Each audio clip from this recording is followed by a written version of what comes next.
state and federal leaders broke ground today on a much-needed upgrade to the Iowa Army National Guard base in Sioux City. The Iowa Army National Guard broke ground on its new vehicle maintenance shop this morning. The new 25,000 square foot shop will replace the current shop, which has been in service since 1953. The expanded space will support up to 18 mechanics, nearly doubling the staff. Among the leaders celebrating this milestone was U.S. Senator Joni Ernst of Iowa. The Republican, who served for more than 20 years in the Iowa Army National Guard, said this upgrade is long overdue. These young maintainers, they're working in a facility that is over 70 years old. Now they will have more modern conveniences. Equipment needs have changed through the years. Well, so do the needs to keep those vehicles up and running and have modern facilities to do that.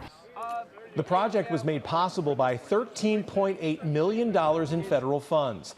Major General Stephen Osborne, who's the Adjutant General of the Iowa National Guard, said the new facility will increase safety and preparedness for the maintainers.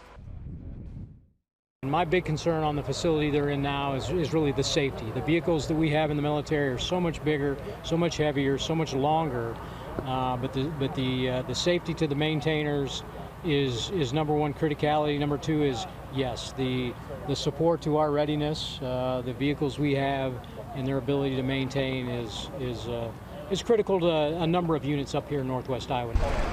While ground was broken today, that new facility is scheduled to be finished by the spring of 2026.